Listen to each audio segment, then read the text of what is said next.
Well, welcome everyone to this session of Home Bible Fellowship. I hope that you've been doing okay the past fortnight, and it's good to be back here with you. As is our tradition, our custom here at Home Bible Fellowship, we always kind of reflect on the past couple of weeks and what God's been doing, how life has been. We just kind of catch up and share life together. And so I hope that you have a cup of tea, or maybe you're one of these Home Bible Fellowships that goes all out and has food together or something like that. But it would be good at the beginning just to share some updates, some praises, as we call roses, and also some trials, some thorns that are going on with you, with your friends, your family, and just things that God has been doing in your life over the past couple of weeks. So go ahead and share those and pray as we begin.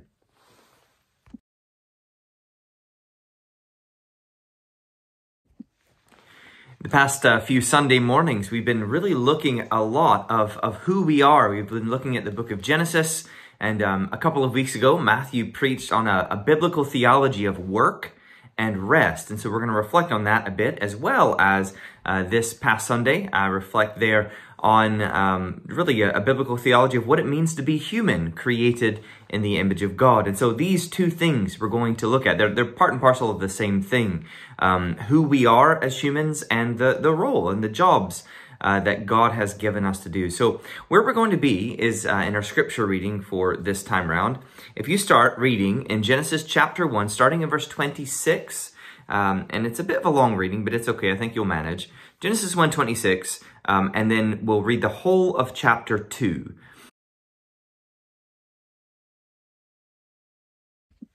I know at times it feels like, oh man, we're just reading the Bible together. Well, I want to encourage you, because that is one of the things that the church has always done. They've committed themselves to the public reading of Scripture. And so we don't do this in our culture, in our day and age. And so it's a good thing to read out loud and to do that together.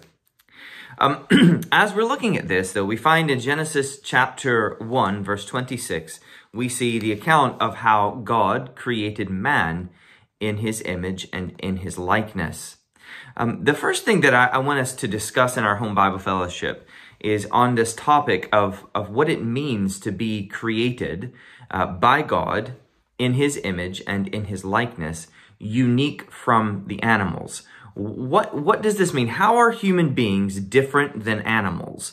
And so obviously we've been teaching and preaching on this for a few weeks now. We've been talking about how we don't believe the evolutionary thought of that we just are derived from apes and primordial soup, that something random happened to it and then you're a random cosmic accident. But we believe that all human beings started with Adam and Eve, from whom we have all come.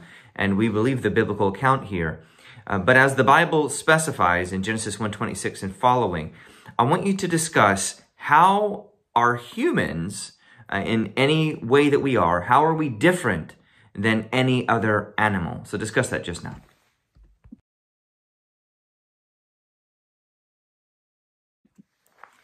We're going to discuss just now this concept of what it means to be made in the image of God, as is in the Latin has been said for centuries and centuries, imago Dei. What does this mean for human beings to be image bearers of the God of the universe? And that is distinctly what makes us different than the animals. There are many ways that we could go about describing what this means. I hit on a number of these on Sunday.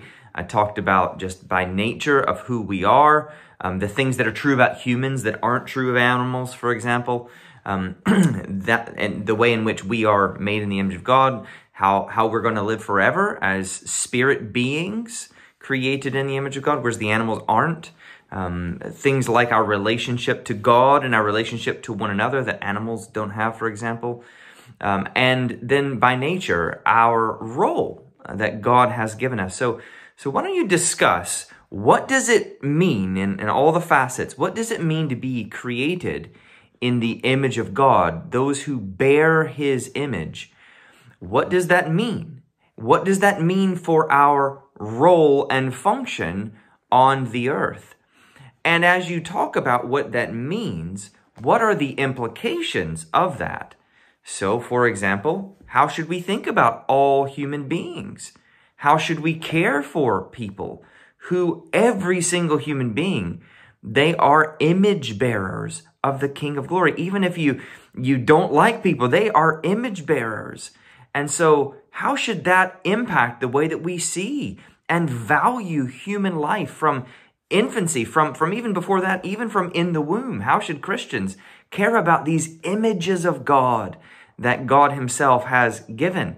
And how should we care about all life? And how should we value as these are image bearers of the King of Kings and Lord of Lords? And also, how should you think about yourself? Because you're not just a human, you're not just, oh, whatever, woe is me. Do you realize just who you are? As David reflects in Psalm 139, fearfully and wonderfully made in the image of God. Does that change how we think and how we interact with one another and how we value all life? So discuss both what it means to be created as image bearers in the image of God and the implications for that of how we live in relationship to the world and particularly to other humans.